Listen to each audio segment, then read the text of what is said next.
Yeah, great start to the season for us Friday night. Tough team that we played. Very happy that we were able to find a way to win. That's now behind us, trying to get ready for Temple tomorrow. Great opportunity for our program and for our team.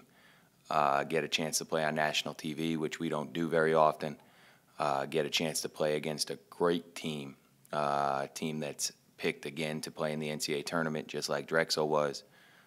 Team from the Atlantic 10 who won the Atlantic 10 last year.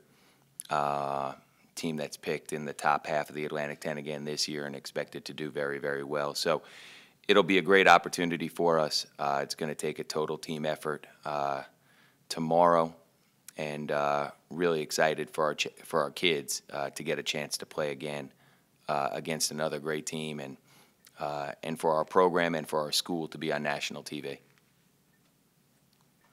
Coach, Fran Dunphy has been a basketball icon of Philadelphia for years. I know you recruit a lot in New York. Do you have any relationship with him? Yeah, I know Coach Dunphy a little bit. I've known him for a long time. I was an assistant at Yale. It was a while ago now, probably about 13, 14 years ago when he was the head coach at Penn. So I know Coach Dunphy well. Obviously, he's somebody that in the coaching profession you look up to and see as being one of the great coaches of our time. And he has a high level of respect from anybody in the coaching profession for sure, because he does a great job. He does it the right way, and he's a really classy human being. So we're excited. Our kids, they're not thinking about anything other than Temple's team. But for me, he's somebody that obviously I have a ton of respect for. Speaking of the team, you go from playing a big physical team, but somewhat below the rim, to a big physical team that's a little bit above the rim. Yeah. How much is that? Yeah, it's a different style that we're going to face. Drexel is a great defensive team and always has been, but they play differently. They're not out pressuring the ball all too much. They're big and physical, but their big guys don't have the skill of Temple's guys. Temple's deeper. Temple has much more depth than Drexel. So it'll be a different style. For us, we just have to focus. Again, this early in the season, there's only so much you can do thinking about the other team. We have to really focus on playing and competing at a really high level, regardless of opponent, regardless of who we're playing now. Temple will present some different challenges for us because they're going to play some guys that can pick and pop and shoot the three from the post position or from the front court position. So it's going to be a different type of game for us. But we have to do the same thing. We have to scramble when we're in rotations. We have to put a body on guys when the shot goes up. That's going to be really important for us. It's a key for us. And we're going to have to take care of the basketball, which we did a good job against Drexel. It's going to be a bigger challenge or a different challenge because Temple will pressure and get out in the passing lanes a little bit more than Drexel did. Once you took a look at film from the Drexel game, was there anything that maybe jumped out to you that you didn't necessarily see from the sideline? Well, you know what? If there was anything that jumped out, it would be, you look at Mark Henniger's stat line, and he only had 2 points. And he had 8 rebounds, which is a career high for him. But he covered up for so many defensive things throughout the game. Every ball screen and every handoff, he was in the right position. He took a charge. I think he dove on the floor 6 times in the game. All of our, we stat a lot of things that don't go in the stat sheet. We have a term for it. We call it we go points, not your ego, but we as a team go, how they go.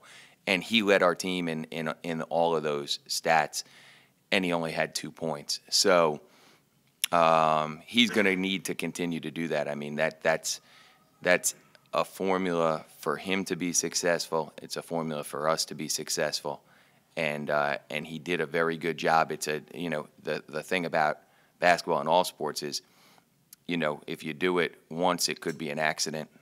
If you do it twice, it could be a coincidence. And then if you do it 3 or 4 or 5 times, then you think it's a habit. So he's got to get from doing it once to doing it twice to doing it 3 times to where now, we can say that it's a habit. This is how he plays all the time. Right now, I don't know if it's an accident or if it's a habit or if it's a coincidence. I don't know yet because he hasn't had the opportunity and we haven't seen it, over extended period of time. So that's a challenge for Mark. It's a challenge for our whole team. You said a couple times early on that you thought what we saw out of Bryson you thought that was coming. Was that reinforced? Yeah, in the game tape? yeah. Bryson. The thing about Bryson is I think I said this in the preseason that I thought of him as being a steadying influence, a guy who, he's played a lot of games, he's got some maturity about him, and on Sunday when we played in that scrimmage, he played, I think it was 18 minutes and had 6 turnovers. So anybody who was watching that scrimmage would have looked at me and said, "Rob, you're crazy. He's none of those things," which is fair if that was the first time you saw him. But the way he played against Drexel is how I sort of expected him to play. We've tried to do some things to take some pressure off of him, but he's a guy that can really play anywhere on the perimeter. At times in the game against Drexel, he was playing at the 4. And I say that we just played 4 guards, and he was one of them. And he had some huge plays. Now he had some big plays defensively. He had the last shot that Thomas missed. It was a 3. I mean, Bryson, highly contested shot. Bryson did a great job there, and we'll need him to continue that. And in this game, in particular, because of the way Temple plays, they don't play 2 posts, traditional posts. They play some pick and pop guys and stuff like that. So there may be times that we play with 4 guards again tomorrow, with Bryson being one of them. So he's going to have to be, on top of his game. You mentioned kind of looking at players down in the post and how it's going to be kind of a revolving thing. Yeah. Game to game. Goodson started the first game. Did he do enough to kind of? Oh yeah. Darren played hard. I mean, he'll continue to start. He'll start tomorrow, and then we'll go from there. But he'll start tomorrow. He played very, very hard, and he didn't shoot the ball very well, but he played well. And again, he's playing against guys. In this game, he was playing against a post player that's 7 inches taller than him. So he more than held his own. 8 rebounds, I think it was, and 8 points. Got to the free throw line a lot. Didn't turn it over. Was rotating really well on defense. Played hard, really hard. And I was pleased for him because, again, if the first time you saw him was Sunday night, you would have thought he was an NAIA player, and I would have said, you know what, I think he's an NAIA player tonight too. But he played the way we expected him to play on Friday, and he's got to do it again on Tuesday. Is there any more in there? I mean, or is it just talking about Goodson, or is it just a matter of just calm it down? Yeah, Darren's put. I don't want to say putting pressure on himself, but he wants to perform well, and sometimes the more you try, the harder it gets for you. So he did better. He relaxed and just played. He just missed some shots that I think he normally would make, and maybe took 1 or 2 that I might have called questionable. But that's okay. The one thing. And I tell our guys this, and I don't mind saying it to you guys, I'll live with some bad shots if you're playing hard. If you're going to give me an option of, I got to let you play a little bit and your shot selection isn't great, but you're going to compete on the defensive end and fly all over the place, you're entitled to a couple that I may call questionable and that you may call questionable and the fans may. That's okay. I'm okay with that. But as long as you play hard and play unselfishly, and he did a good job with that. So. I got the impression, I may be wrong, that you were going to try and sit on Randall's minutes a little bit. I saw he played. Yeah, he played too many minutes. There's no question. And I will do a better job with that against Temple. Now, part of it is we did go to overtime, so there's 5 minutes there, and it would have been 34 instead of 39. But I'm going to make a very, very conscious effort to sit him more, especially in the first half of these next couple games. Now, I took him out at one point, and he, you know, in a way only Randall can do, he started yelling at me that it's time for me to go back in. Like, I'm not tired, coach, I'm not tired. And he probably used a couple words that I can't say here, but he was ready to play. So I put him back in, and obviously we don't win the game without him. I mean, that goes without saying. But I need to do a better job, and I will. It certainly wasn't the plan to play him that much, and it would have been 34 minutes, which, again, is too much at this point. He probably needs to be in the 20s right now until he builds himself up. He was sore. His whole body, I think, was tired 2 days ago. He was much better yesterday. 2 days ago, I thought he got hit by a Mack truck when I looked at him, and yesterday he was back to being normal. So I just think, he hasn't played in such a long time, so I think his body was tired. Body, not leg necessarily, but body. I think he was gassed. But a lot of guys. I mean, Mark Henninger never played 38 minutes. I don't know if Chris Evans ever played 31 minutes. Probably, one of his most minutes playing. So I mean, a lot of these guys. Chris Brewer never played 39 minutes. So for a lot of these guys, they played more minutes than normal. I'm gonna do the best I can do to shorten that tomorrow and continue to do that as we build through. But the situation called for Randall playing in the second half. Talk a little bit about Brewer and how he did. You know what? First start playing against the preseason player of the year or returning player of the year in the Colonial and the preseason player of the year.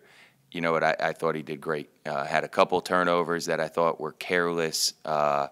Some small little mental lapse, but overall played well. He didn't shoot it great, but again, there's not one shot that he took that he shouldn't have shot. Every one of them was a good shot that he should take. I thought he led the team. I thought he ran the team. Defensively, I thought he did a very good job overall. And again, for him and for our team and for everyone, the challenge is the same thing with Mark. Is it an accident? Is it a coincidence or is it a habit? And we gotta start forming habits of, I can trust that you're going to play this way every day and every game. So tomorrow is another opportunity for us to see. Yep. Go ahead. Any adjustments with the early start? You know what? We practice every day at 12. So that's for us. That's our normal time. The difference is we won't. We do a shoot around normally the day of a game, and we walk through the other team's stuff. So tonight we'll bring guys back and shoot some free throws and walk through a couple things just in sweatsuits. We'll practice our normal time, but not really, because that's our normal practice time. So no adjustment. The only thing I hope is that students and fans will come out. That's really important for our program and for our kids and for our university. I mean, we don't get a chance to be on ESPN a ton, and I think it would be great if it was if both end zones with the students were packed and the community came and supported the team. I think it would send a message about what Kent State, our university, is about. I won't say young guys, I'll just say bench, but any things you want to do there in terms of, hey, I want to get a little bit longer look at X, Y, or Z? Yeah, you know what? It's situational. We'll see. I have faith in all of those guys. I think I played 12 guys in the first half.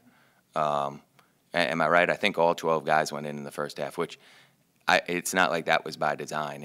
Some of that was necessity, and some of that was, okay, I'm going to give him a look. I'm going to give him a look and see how they go. Not one of them didn't perform well. I mean, I wasn't upset. I thought, and I say a total team win, I thought every guy that came in played the right way, played within themselves, tried to do something to help us win, and we need that to continue. And tomorrow, I don't know, maybe Irv and Dev play more minutes and somebody else plays less minutes. I can't necessarily predict that. I certainly don't think Mark Henninger is going to play 36 minutes every night. You know what I'm saying?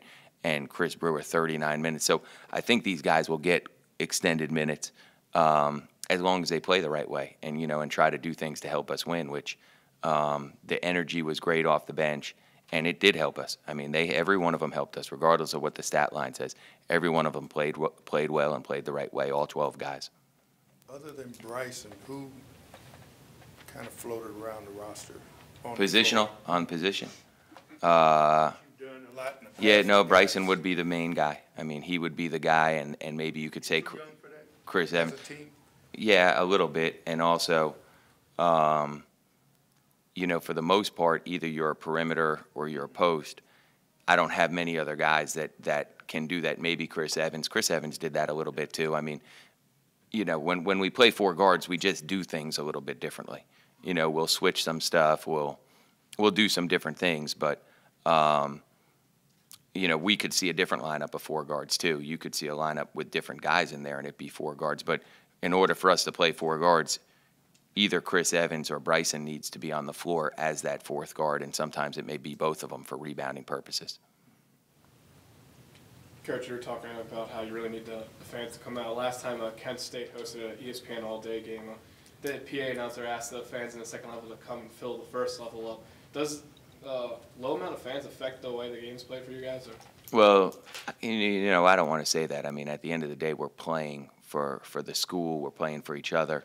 But it does affect the energy level. I mean, you certainly see a different energy level when there's a lot of people in the stands, for sure. And that's natural anywhere. I don't think that's just here. That's anywhere in any sport. When there's a lot of fans there, your kids seem to elevate their energy level. But at the end of the day, you know, my job and our players' job is to compete and play as hard as they can. You know, obviously you hope that there'll be a nice crowd here tomorrow, but if there's not, that's not going to affect how we play, or it shouldn't. And you know, my job is to make sure that it doesn't. You know, either way. Other questions? Okay. All right, fellas. Thank you. I appreciate it.